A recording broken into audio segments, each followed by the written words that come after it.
Breaking చూస్తున్నాం. MLC Duvvada Srinivas పై suspension వేటు పడింది. దువ్వాడ శ్రీనివాస్ ను వైసీపీ పార్టీ నుంచి సస్పెండ్ చేసింది.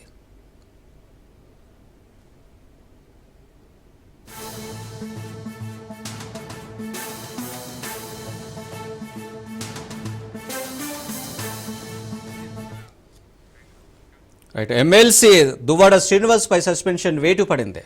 దువ్వాడ శ్రీనివాస్ ను వైసీపీ పార్టీ నుంచి బహిష్కరించింది.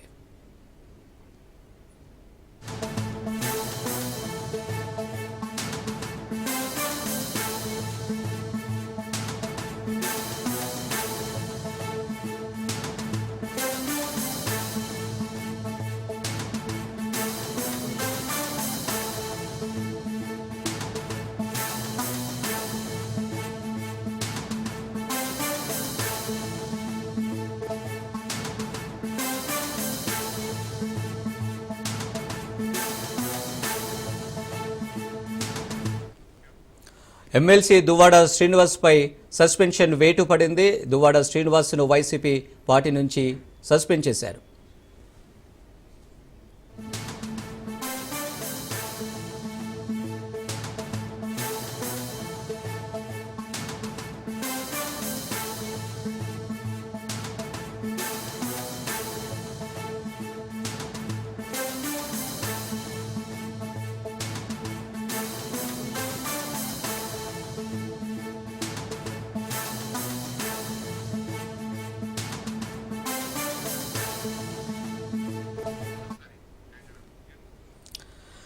ఎమ్మెల్సీ దువ్వాడ శ్రీనివాస్ పై సస్పెన్షన్ వేటు పడింది.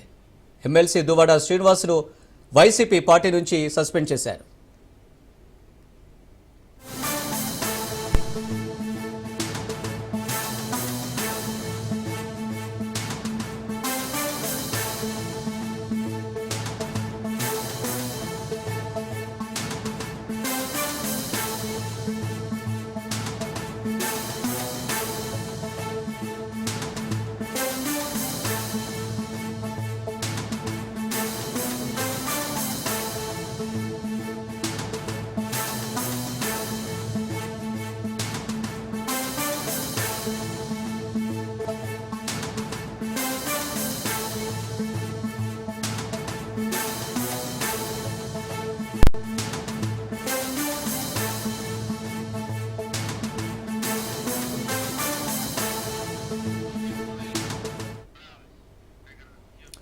రైట్, ఇక దువ్వాడ శ్రీనివాస్ పై సస్పెన్షన్ వేటుకు సంబంధించి డీటెయిల్స్ సౌమ్య అందిస్తారు. సౌమ్య, దువ్వాడ శ్రీనివాస్ పై సస్పెన్షన్ వేటు పడింది, కారణాలేంటి? ఎమ్మెల్సీ అయినటువంటి దువ్వాడ శ్రీనివాస్ పై అయితే సస్పెన్షన్ వేటు అయితే పడిందని చెప్పుకోవచ్చు. ఏదైతే వైఎస్ఆర్సీపీ పార్టీ నుండి సస్పెన్షన్ చేస్తున్నట్లు కేంద్ర కార్యాలయం నుండి ఆయనకు ఉత్తర్వులు అయితే జారీ చేయడం జరిగింది. అయితే పార్టీ క్రమశిక్షణ ఉల్లంఘనకు పాల్పడినట్లుగా దువ్వాడపై ఫిర్యాదులు రావడంతో వాళ్ళు ఈ చర్యలు తీసుకొని ఆయన సస్పెండ్ చేసినట్లు తెలుస్తుంది. ఇక దువ్వాడ నేపథ్యానికి వచ్చినట్లయితే మనం చూసుకున్నట్లయితే గతంలో ఎంపీగా పోటీ చేసి ఓడిపోయారు. దాని తర్వాత ఎమ్మెల్యేగా కూడా పోటీ చేసి మొన్న ఎలక్షన్స్ లో ఓడిపోయారు. అయితే ఈ నేపథ్యంలో గతంగా ఎంపీగా ఓడిపోయిన తర్వాత వైఎస్ఆర్సీపీ పార్టీ అధికారంలోకి వచ్చిన తర్వాత ఆయనకి ఎమ్మెల్సీగా అయితే పదవిని ఇవ్వడం జరిగింది. అయితే ఈ నేపథ్యంలో చూసుకున్నట్లయితే గత కొద్ది నెలలుగా ఎలక్షన్స్ ముందు ఏదైతే ఎలక్షన్స్ జరిగిన తర్వాత కూడా ఆయన కుటుంబ కలహాలు ఉన్నాయో, కుటుంబ కలహాల నేపథ్యంలో ఏదైతే దివ్వెల మాదిరికి సంబంధించినటువంటి విషయంలో తన భార్యను దూరం చేసుకొని ఆయన కుటుంబ కలహాల నేపథ్యంలో ఆమెతో కలిసి సహజీవనం కొనసాగించినప్పుడు అనేక రకాలైనటువంటి విమర్శలు కూడా ఎదుర్కొన్నారు. అయితే అప్పట్లో ఎలక్షన్స్ అయ్యి కాబట్టి ఏవి బయటకు రాలేదని చెప్పుకోవచ్చు.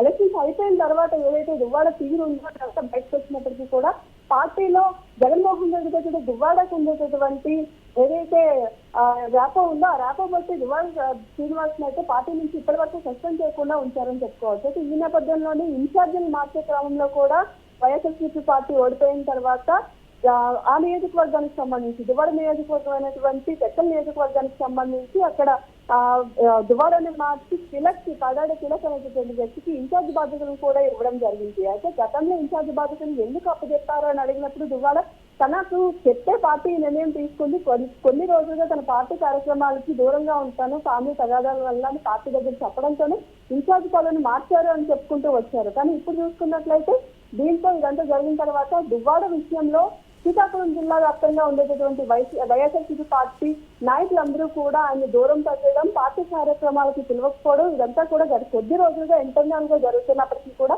సస్పెన్షన్ రేట్ అనేది మాత్రం ఎక్కడ కూడా బయటకు రాలేదు. అయితే ముఖ్యంగా శ్రీకాకుళం జిల్లా అధ్యక్షుడైనటువంటి వైఎస్ఆర్సీపీ పార్టీకి సంబంధించి ధర్మాన కృష్ణదాస్ కూడా దువ్వాడని సస్పెండ్ చేయాలని చెప్పి ఎన్నో రోజులుగా పార్టీలో అడుగుతున్నప్పటికీ కూడా ఎవరు కూడా పట్టించుకోలేదు. అయితే సడన్ గా ఇప్పుడు మాత్రం దువ్వాడ సస్పెండ్ అయినట్లుగా మాత్రం పార్టీ కార్యాలయం నుంచి ఒక లేఖనైతే విడుదల చేశారు. ఈ నేపథ్యంలో దువ్వాడాసును ఎందుకని వెంటనే సస్పెండ్ చేయాల్సి వచ్చిందని మాత్రం ఇంకా తెలియాల్సింది.